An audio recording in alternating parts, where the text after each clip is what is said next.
So in the Bhagavad Gita, which is a Hindu text, the whole text is around this war that's happening, this battle, and this conversation that's taking place between the prince warrior Arjuna and Krishna. And of course the battle's going on for weeks at a time, and Krishna's imparting all of this advice and wisdom to Arjuna.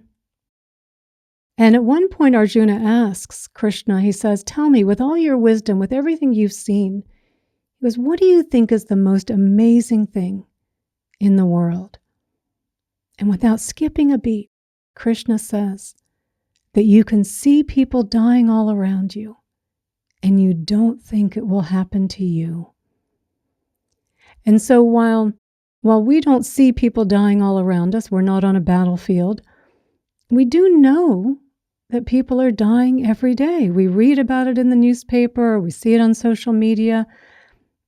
We've lost family members. We've lost friends. We hear of friends, friends of friends that are passing.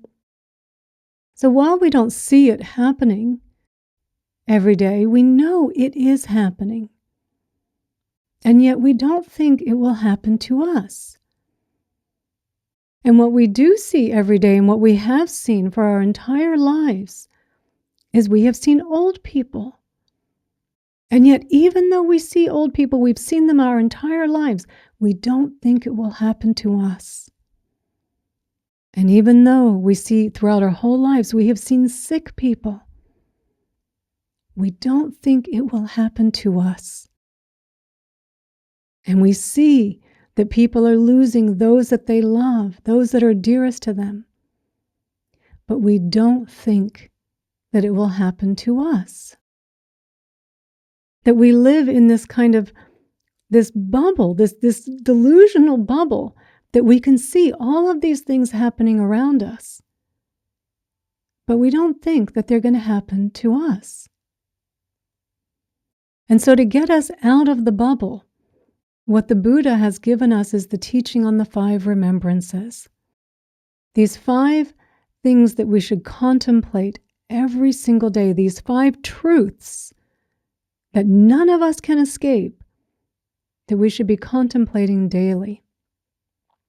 So the 5 remembrances are: I am of the nature to get old. I cannot escape growing old. I am of the nature to get sick. I cannot escape getting sick. I am of the nature to die. I cannot escape death. Everything that is dear to me and everyone that I love is subject to change. I cannot escape separation from them. My actions are my only true belongings. I cannot escape the consequences of my actions. My actions are the ground upon which I stand. So these are the 5 remembrances that the Buddha gives us, that he recommends that we say daily, so that we don't pretend that these things aren't happening. Because the consequences of pretending that they're not happening is that we suffer. Because in pretending it's not happening, trying to push back on it, right? Fearing the old age, fearing the dying, fearing the getting sick, right? And grasping and desiring, oh no, I want my youth back. I want my health back. I want my mortality back, right? The grasping is just keeping us trapped in the cycle of suffering. It's just another way that we fall into the grasping, the cycle of suffering. And so what I want to do over the next 5 weeks, instead of just going through all 5 remembrances now, to go through one a week, so that we can really unpack each one, so that we can really be clear on where the grasping is happening. Because if we can see where the grasping is happening, then we can see where we let go and where the freedom is. where the waking up is. So for this week, I am of the nature to grow old. I cannot escape growing old. For our entire lives, we have been getting old. From the day we were born, we started aging. And while in the beginning of our lives, we want to get older, we know that we are aging, but we want to get older. It's something we look forward to. I want to be able to hang out with the cool kids, to be older. I want to be able to stay out later. I want to be able to drive a car. I want to be able to drink alcohol. I want to be able to have my own place, to make my own decisions, to have my own money. So a good part of our lives, we're actually wanting to get older. And then we get to a certain point and we're like, oh, no, stop. Actually, I don't want to get any older than this. This is enough, thank you. So we're literally shocked that now we're starting to get older in a way that we're not looking forward to, in a way that we're horrified by. Because very much our culture, and we are very much the conditioning of our culture, it is embedded in our culture that youth is good and aging, being old is bad. And so this is how we look at it. This is how we view being old. It's something negative. It's something that we have to stop. We have to prevent it. We have to push back on it. It shouldn't be happening. Even though we know when we look back at our youth, it didn't prevent suffering, having no wrinkles, having everything firm and taut. It didn't prevent us getting dumped by our partners. It didn't prevent us having insecurity or feeling like we don't belong, or the fear of not belonging. It didn't prevent having some anxiety or some depression or getting angry at our parents because they weren't letting us stay out all night, right? It didn't prevent any of these things, right? And we even know, we look at today's youth, and I mean the skyrocketing, staggering percentage rates of anxiety and depression and loneliness and isolation and unworthiness, all looking very young, not many wrinkles to be found,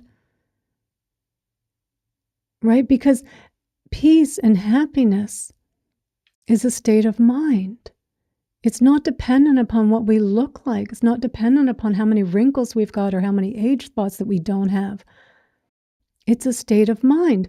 But our conditioning for so long has been that getting old is bad. And so we have these reactions. We look at our hands and we think, oh my God, whose hand is that? Where did those age spots come from? I didn't see those last week. Oh, look at all those wrinkles, right? Or we look at our face and we're like, oh, who's that? Because that's our automatic reaction because of the conditioning of our society, that we have this kind of, oh my God, this is awful. I've got to do something. I've got to go buy some expensive creams. I've got to, I've got to do some facials. I've got to do something. I've got to do some work. I've got to get something done. I've got to stop this. But we can't prevent getting old. Nobody can escape this. And yet we start grasping at something that we cannot prevent and causing ourselves suffering as we're doing this. And so to break the pattern of this conditioned thinking of our culture's, our society's way of viewing old age and dying and getting sick and all of these things, we reflect on the 5 remembrances. We reflect, I am of the nature to grow old. I cannot escape growing old. And the more that we reflect on that, not fearing it, not deluding ourselves that it's happening, we can really come to it in a way where we can think about our whole lives, the entirety of our lives. Yes, we can remember ourselves at 4, at 6, at 8, at 12, at 17, at 22, at 25, at 40, at 50, right? We can see those different times, go, yes, there was aging all happening the whole time. And I can even imagine myself getting more wrinkly and getting more old, getting older, right? I can even see that, and I don't have to fear it because that is inevitable. I can't avoid it. And the more that we reflect this and the more that we change that conditioned pattern of rejecting ourselves, instead we see ourselves, we see our hands and we go, oh, look at this hand. All those age spots, all those wrinkles. These hands have done a lot over my lifetime. 59 years of carrying things for me, carrying suitcases on my travels, of holding onto the bicycle, of holding onto the kiteboard, of preparing meals, of self-compassion, of comforting myself, of comforting another person, of loving another person, having compassion for another person. These hands, like this, all of these age spots, all of these wrinkles, they're a record of a life that's been lived, right? Or when we look at our face and we see the lines and the scars and the not so smooth skin anymore, right? It's because this face has lived, that in each and every etched line and scar, right? There's a memory in there. There's joy and sorrow and laughter and pain and tears and smiles, right? All of these things. And yeah, it's not as smooth because it's looked out at the sun and it's had the wind feeling, the breeze against it and the rain and the snow. That the face, with wisdom, that when we look at it with wisdom and insight, because we're not deluding ourselves that we're getting old, we're acknowledging it, that we're able to see with wisdom and compassion, yeah, this is a life that's been lived. As you say, Sandy, a full life that's been lived. This is a record of that life.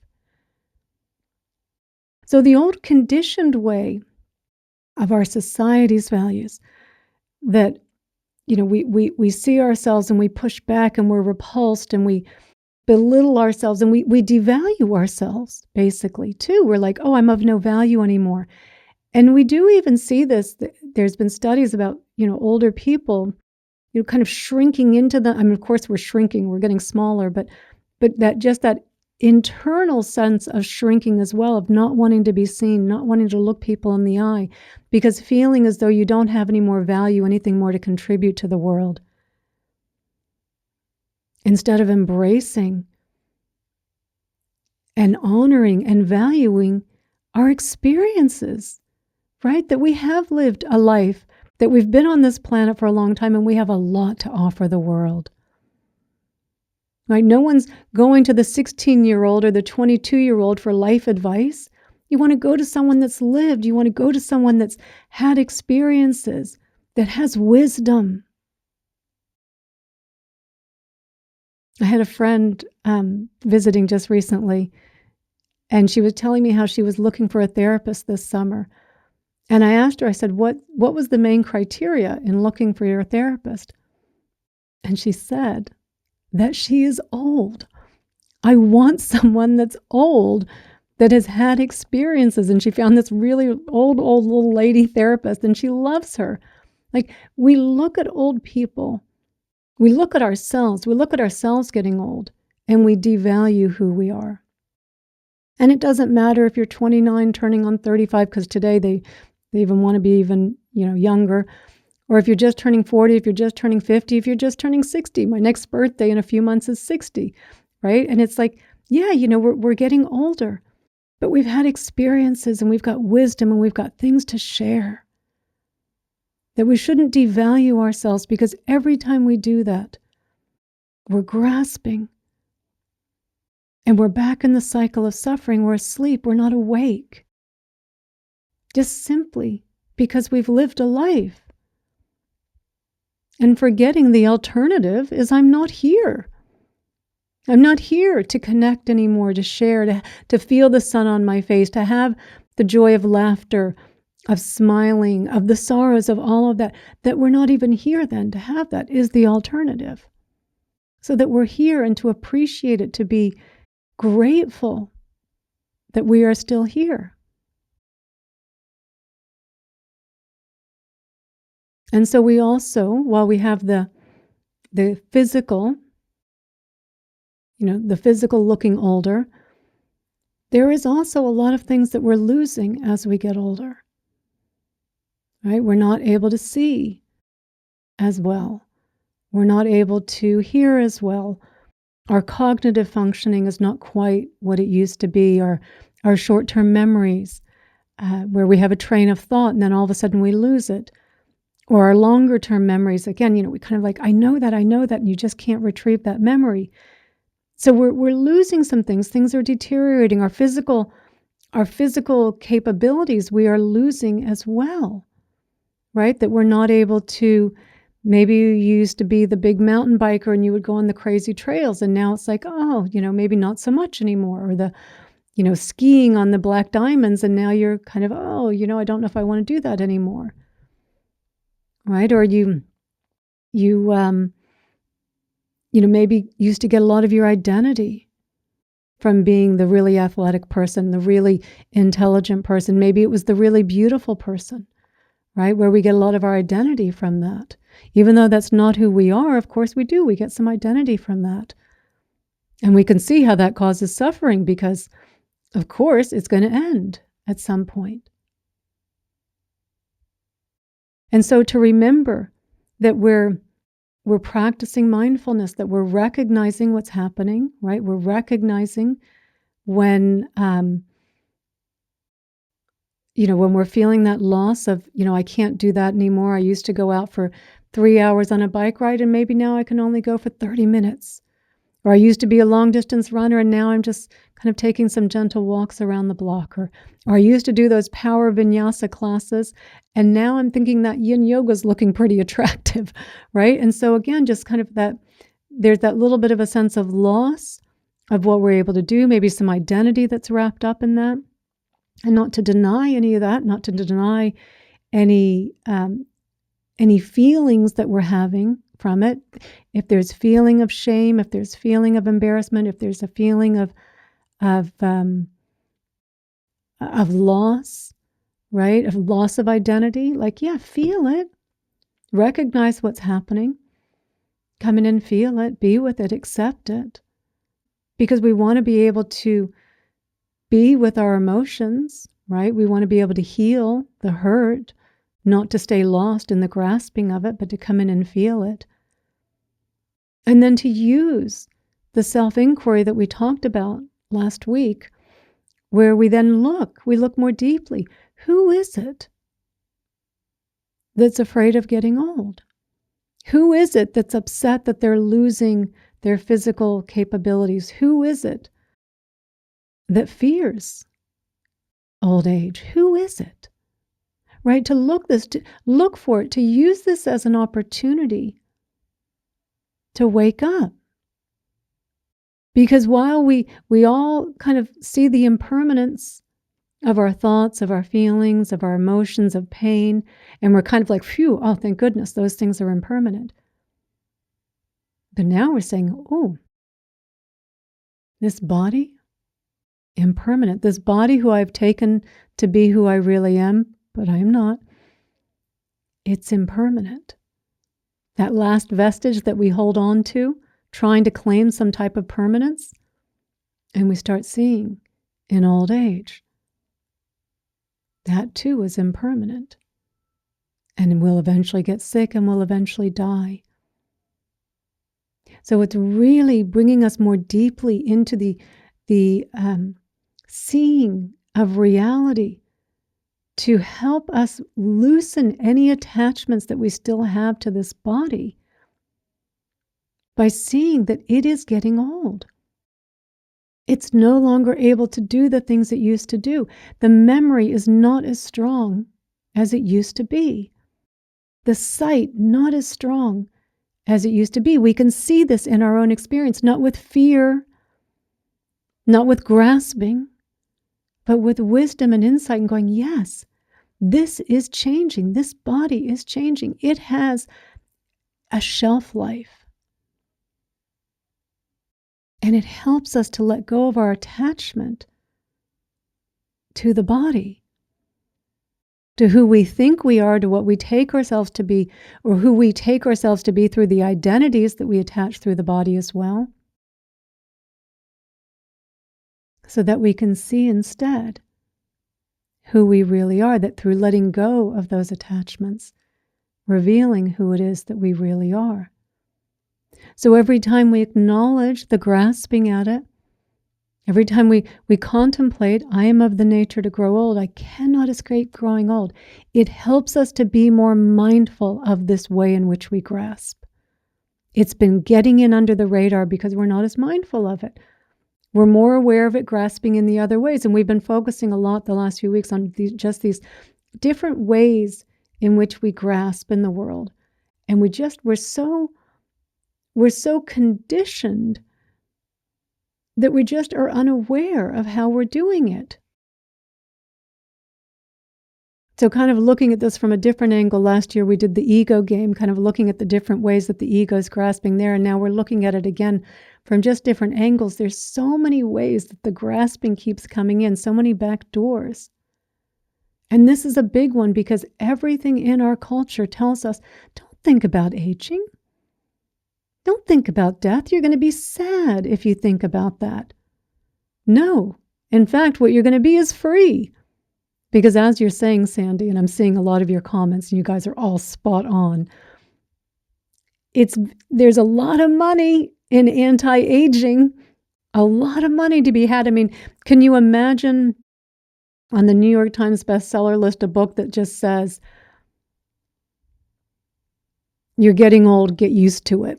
Like, no one's buying that book, right? They're buying the book, how can I fight, get 20 years younger today, or, reverse your age, or, listen to this next podcast on anti-aging.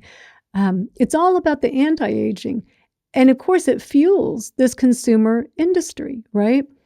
Because, we see it in Hollywood and we see it in the images, on social media and things. And it's easy to get caught up in that. It's easy to get caught up in that. So no judgment, because this is all of our conditioning. But we know also when we see this with younger kids today, another friend was just telling me about this, that they're doing Botox like at 30 years old.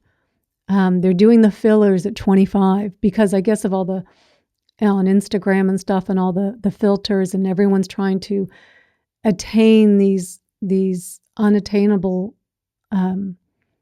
images of beauty, as if that was happiness, as if that was happiness. So it's very much this is the conditioning of our culture, and to pretend that it's not affecting us, I think is naive.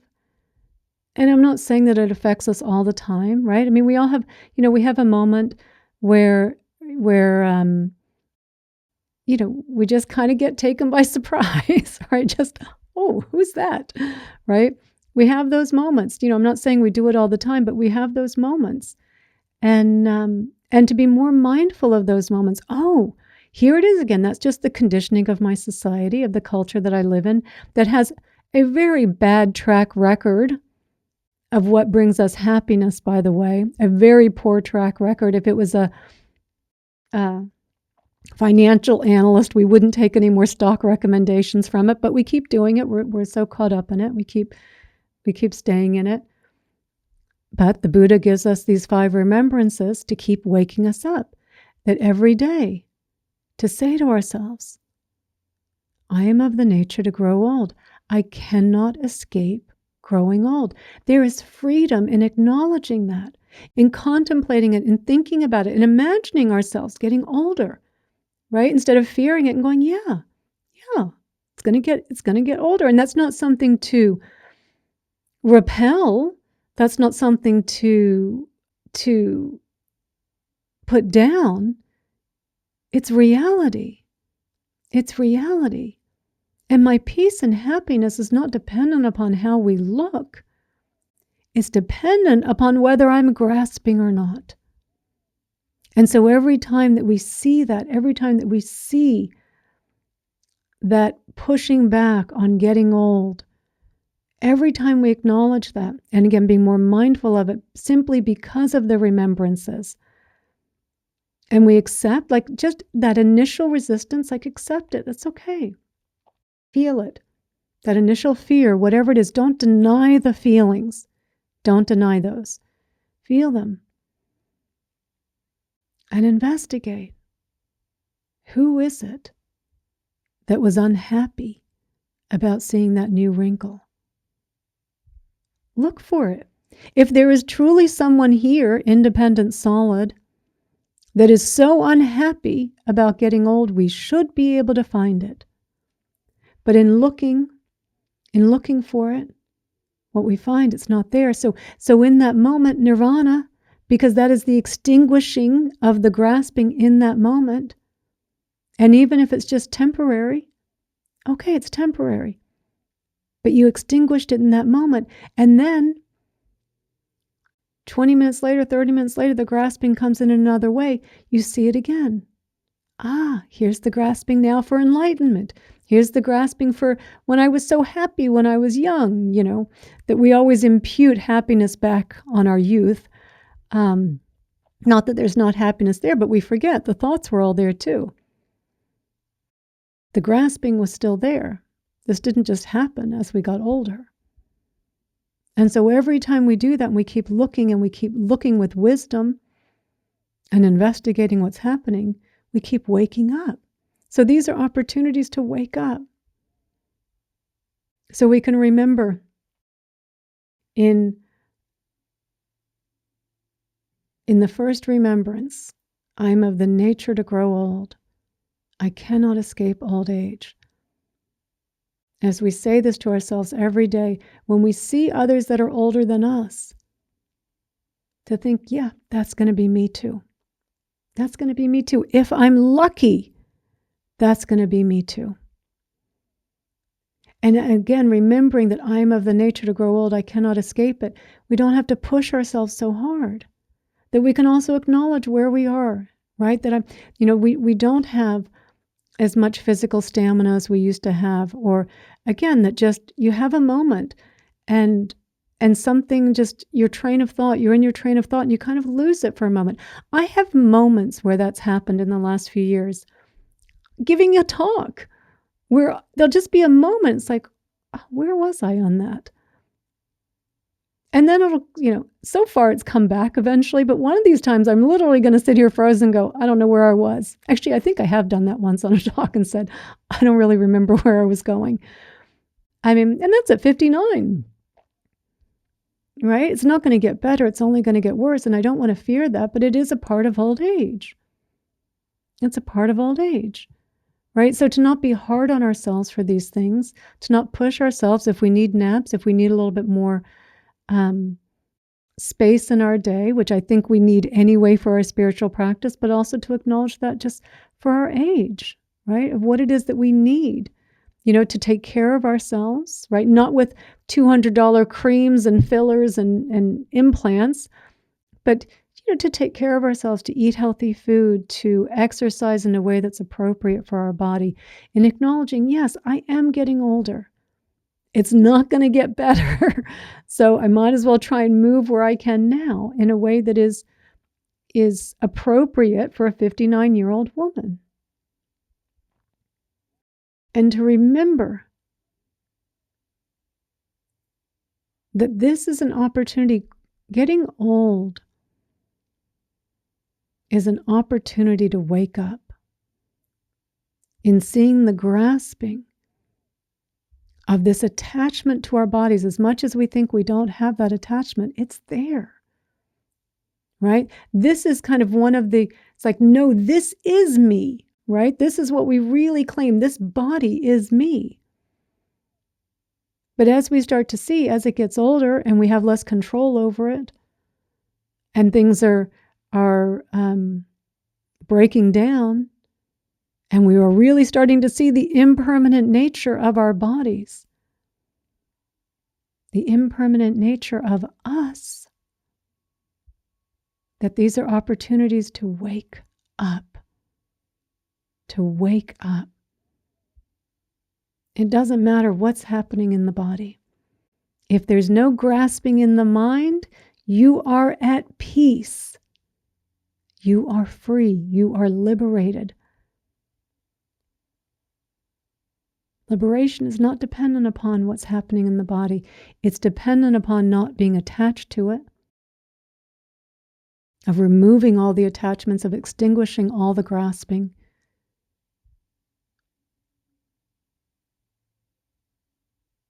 And enjoying the ride as it's playing out, the ups and the downs, the highs and the lows, the pain and the pleasure, the joys and the sorrows, and not getting caught up in any of it. Yeah, it's all just part of the ride. And I'm still here on the ride, and that's amazing. That's amazing. I'm still here in whatever shape or form. I'm still here. That I can still love and I can appreciate others and I can have gratitude and connect with other beings and feel the sun on my face and feel the wind on my face, that we can still experience this. And to stay in that, the experience, the ever-changing experience, and letting go of the idea that it shouldn't be happening, that I shouldn't be aging. Because every one of us is of the nature to grow old. We cannot avoid growing old. And so in the Buddha giving us the 5 remembrances, he is giving us a gift. Think about these every day. Contemplate them. And for this week in particular, as we just focus on growing old, notice just those ways that you grasp, right? Notice how when it's time for a photo, it's like, oh, no, not me. Oh, I don't look good enough today, right? Notice how we look at ourselves in photos. Oh, all of a sudden wanting to put ourselves down, or no, I don't want to do the FaceTime. I don't want to do the Zoom. Notice when we're doing those things and go, oh, there it is again. Oh, there it is. It's so sneaky. It's so sneaky. It just comes in. And there it is. Okay, no judgment, no beating myself up, just the conditioning of our culture. But that's right. I'm of the nature to grow old. Yeah, I cannot escape growing old. And let the wisdom of those words guide you. Let the compassion of those words guide you to letting go of your attachments.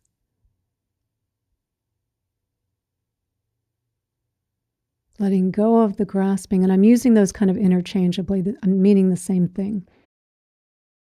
So that it can reveal your true nature. Because as long as we are grasping, we cannot see what is here. But the moment we let go, we're seeing what's here. We're understanding our true nature, the spaciousness, the freedom, the liberation. So focusing for this week on, I'm of the nature to grow old. I cannot escape growing old. And then we'll go through over the next few weeks, we'll go through the other remembrances as well to really dig deep into them so that we can really, again, be clear of where the grasping is happening. So that if we can see where the grasping is happening, then we can see where it is that we need to let go and to wake up in this moment, the only moment we can wake up in.